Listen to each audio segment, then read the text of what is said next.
Hi there, and welcome back to another episode at Station Road. Now, this is a little bit of an unscheduled episode, which is an extension to the ghost sign video, which I did last week.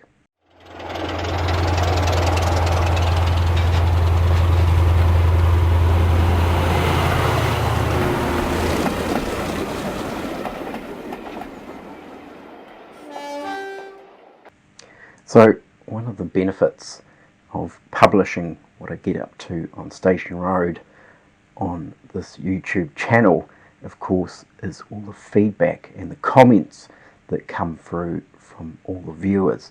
And, you know, they're absolutely fantastic, the comments that I receive, and a huge thank you to everyone who does submit their feedback and ideas. So this particular extension to the ghost sign video is brought about by one particular comment. So I think without further ado, let's just get into what took place. So I had an interesting comment from one of the viewers of the previous DIY ghost sign video, and it was from someone with the username Fladder1. Now I'm assuming that's not their real name.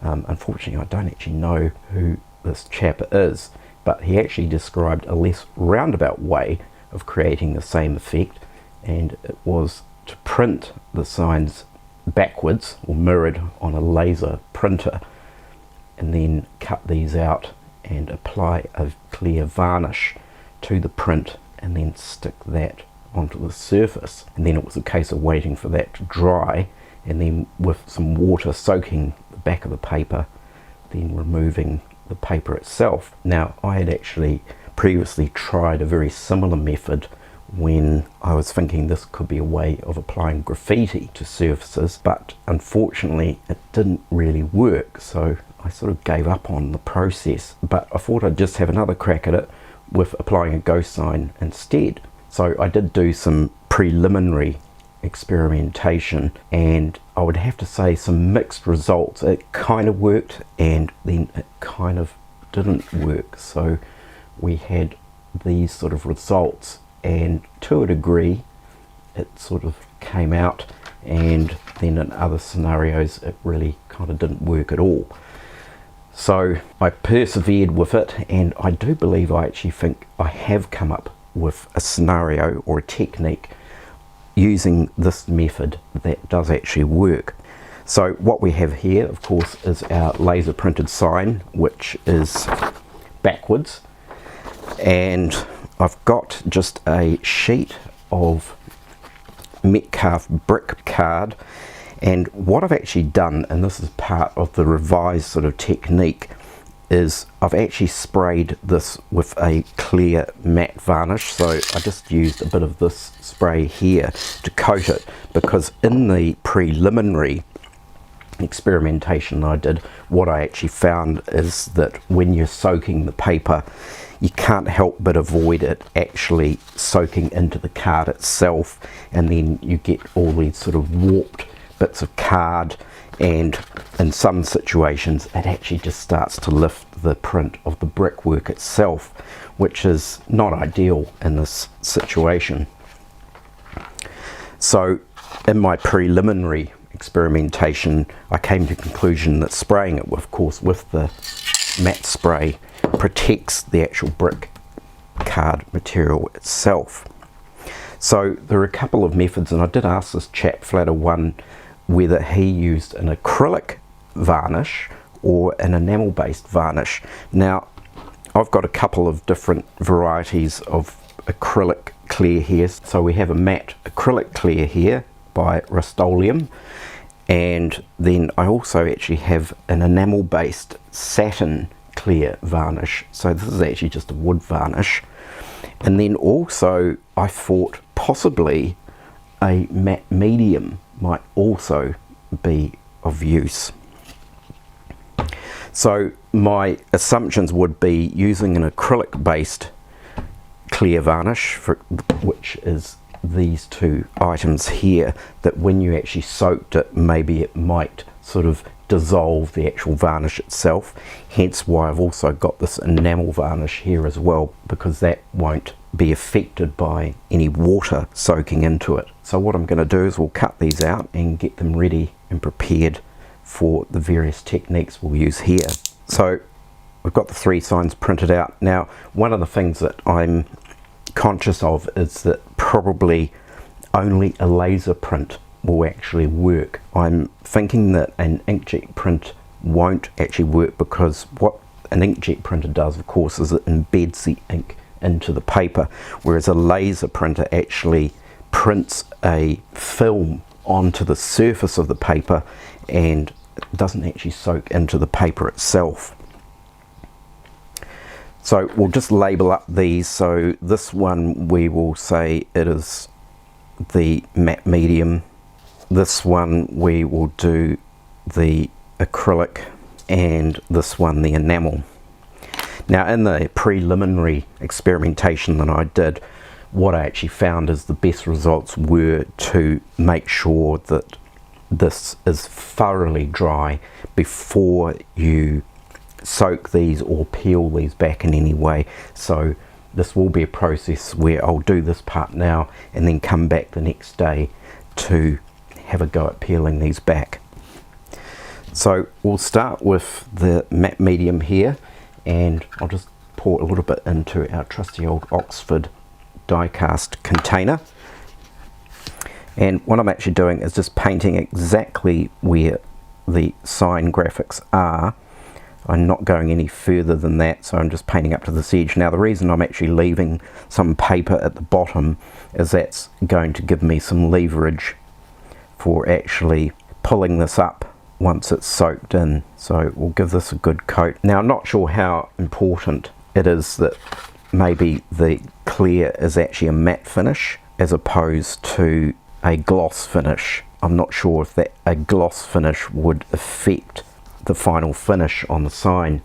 Now, I'm just going to put a sheet of paper over that, and I'm just going to give this a light roll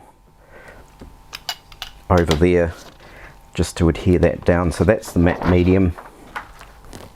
And now for the Rust-Oleum chalked matte clear. And this material here I've actually used as a layering glue for static grass, because it can be actually put into a spray bottle, thinned down a little bit, and it works quite well. So this is acrylic based, this one. So make sure I get it on the right side, and we'll apply that. And I'm not putting too thin a coat on it. There's a reasonable amount here, but then you don't want to do so much that it starts oozing out around the edges.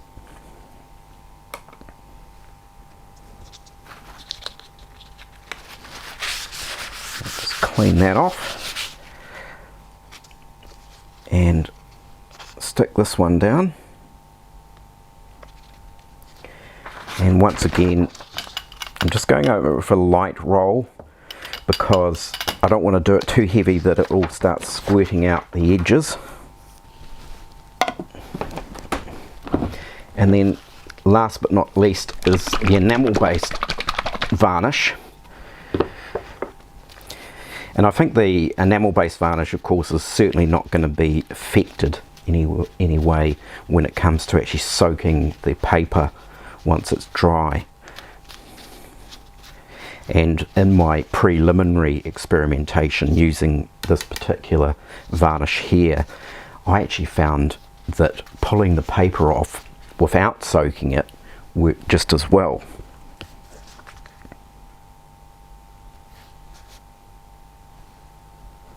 Now, fortunately, I actually had all of these in my supply, so I didn't need to go out and buy any of this stuff. It may actually seem like a little bit of overkill having to go out and buy a tin of this just to do this process, but if you're doing a lot of ghost signs, and this would also work well in situations for graffiti,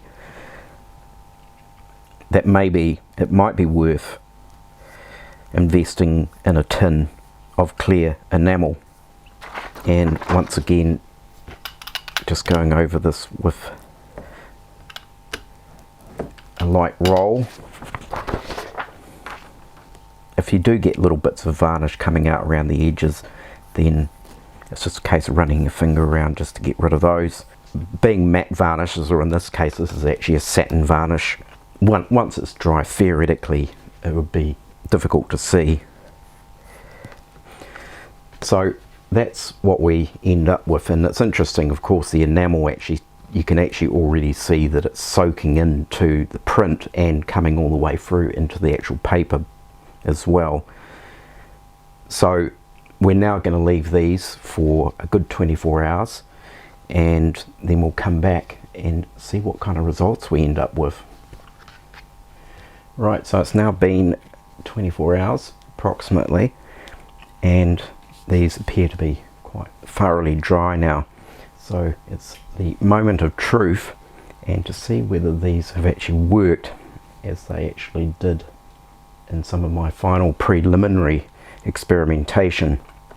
So we'll start with the enamel based one here, and in the preliminary trial that I did after a lot of experimentation, this actually just peeled off without using any water at all and left a reasonable sort of ghost sign effect. So we'll try that method again, and of course there's no guarantee that it might work one time and then not work the next time, so we'll just see how this goes. So as I mentioned previously, I left this bit of excess paper here as a tab to be able to lever up, because I'm sort of thinking, well, if you didn't leave that, then it would be quite tricky to actually peel this back. So hence the tab here, and we'll just start to peel it back and see what happens. And straight away, it hasn't worked how it did on my previous preliminary example, and it's torn the paper. So we're going to have to get some water onto this and soak this paper to remove the remaining paper.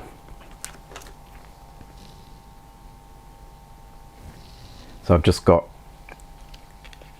a basic paintbrush, and we're just sort of soaking in here. It's probably quite important not to put too much water on, but as we know, I sprayed this card with a matte spray, so it shouldn't really affect the brickwork.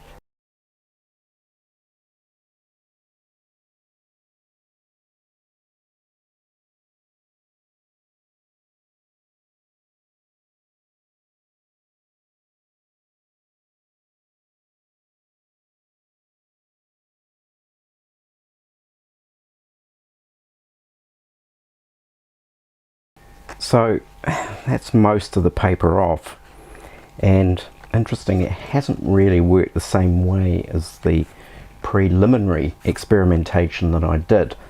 Now I've actually got that example here, and it's actually that one there that I did as a preliminary, and I just peeled the paper off dry without using any water at all, and it actually left quite an effective result. So the enamel varnish is definitely a viable material to use, and you do kind of get quite an interesting effect, albeit in this particular instance I did actually end up having to use some water to get the remaining paper off. Now, one of the things that you'll notice, and this is actually probably the single biggest drawback to this particular method of applying ghost signs, is it can't do white. So because the print that you do from your laser printer, the white of course is the white paper, and that of course won't transfer. So these types of ghost signs are probably really only effective using dark colors. So even the yellow that's in behind the Brime lettering, that hasn't really sort of come out how it should, because of course the yellow is a much lighter colours. So at the end of the day, if you want to do a ghost sign that's got lots of white or light colours in it, light yellows, light blues, anything like that, it's not actually going to work. So we'll have a look at the acrylic one and see how that goes. I might actually see if I can peel this back without water first and see how that goes.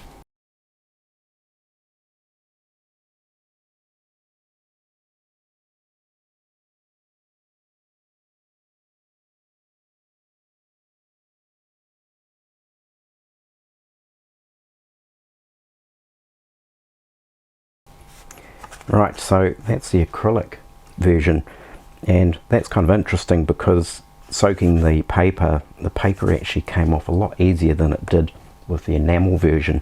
Now, I think the reason for that is, of course, enamel clear actually soaks into the paper. It's actually embedded into the fibers of the paper, and then when you apply water, of course, it's not going to soak into the paper as well. So the acrylic version has actually come out quite well, although interestingly enough it doesn't look as worn and ghost-like as the enamel version.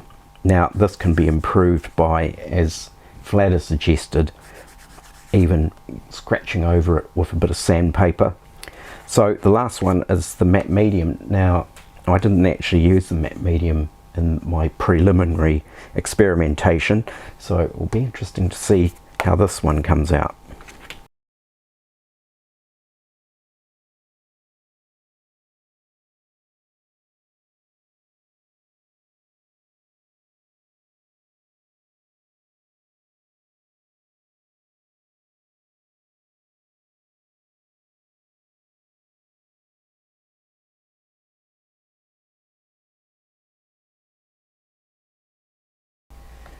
Right, so there is the matte medium, and really they're almost sort of identical. So whether it be a matte medium or the matte acrylic varnish, they seem to behave very similarly. So the only other comment I would make, apart from the fact that you really can't do light colours, for example white and things like that, is they do still look rather solid and don't really look like true ghost signs that are completely faded away. So we'll just have a look and see what we can do to give these more of a ghostly appearance. So the first method I'm going to use here is a bit of sandpaper, and I'm not sure what the grit is. It's not too fine, but then it's not too coarse. And I guess if you're going to use sandpaper, you have to be quite careful not to go beyond the edges of the actual sign itself. You don't really want to be scratching any of the brickwork, and particularly since this is a card-based material. So we'll give it a go on the acrylic one here and see what happens.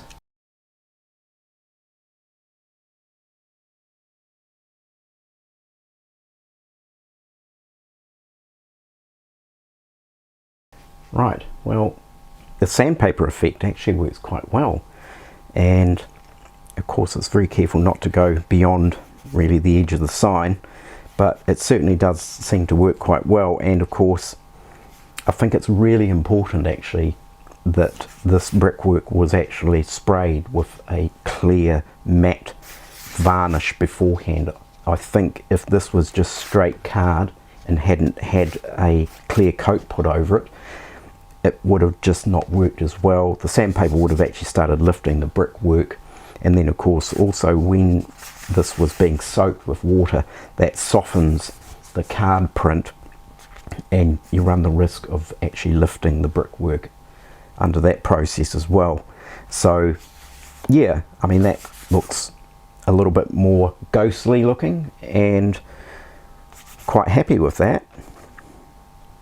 So I might try another method, and I was wondering whether things like possibly like IPA or possibly even a bit of acetone or something like that might work as a way of kind of peeling this back a little bit. So we'll give that a go and see what happens if I do that. So in here I've got a bit of IPA, just the isopropylic alcohol, and we'll just soak a cotton bud and we'll just see what this does. And you can see it is actually removing the print because it's coming off on that cotton bud. But it's not a very aggressive removal. It seems to be quite a delicate removal, so that might be a potential method for removing some of this print, and particularly if you want to do some very precise removal in some areas.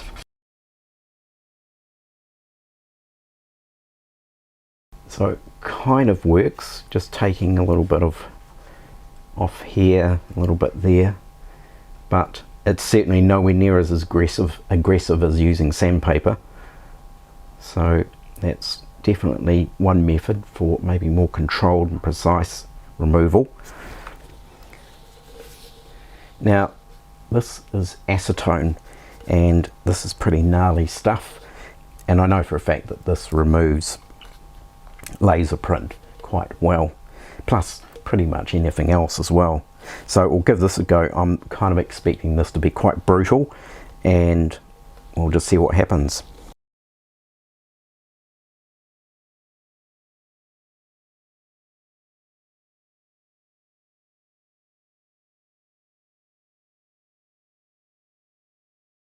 Now the acetone really does eat in to the actual print, and once again I reinforce the fact that this is covered with a matte clear varnish prior to these going on, because I imagine it's probably actually eating into the varnish as well. So it really is actually literally smearing and smudging the print.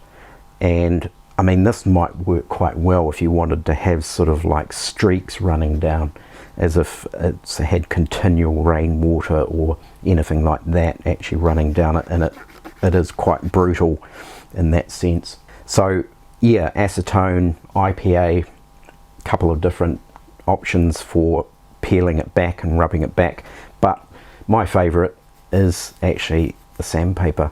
It's nicely peeled back, and it's starting to really look like a very faded out weathered ghost sign. Now, as I mentioned before, the only downside to this method is that you cannot recreate any light colours, particularly white. I mean, white's impossible to recreate, unfortunately, because laser printers don't print white. Matter of fact, any printer doesn't print white. The other possible issue is it would probably pay to actually apply any ghost signs that you intend to do before you actually assemble a kit. So if you're using a Metcalfe kit, maybe you might want to actually work out where you want the ghost sign to go and actually apply it to that area before you assemble the kit, because the only concern I have is there's quite a bit of rubbing involved.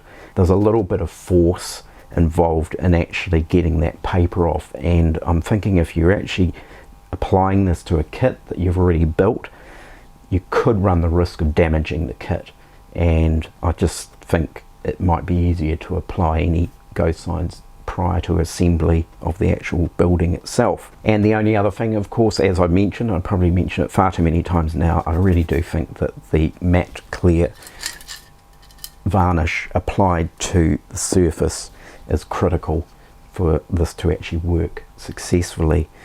And that maybe only really applies to possibly card kits.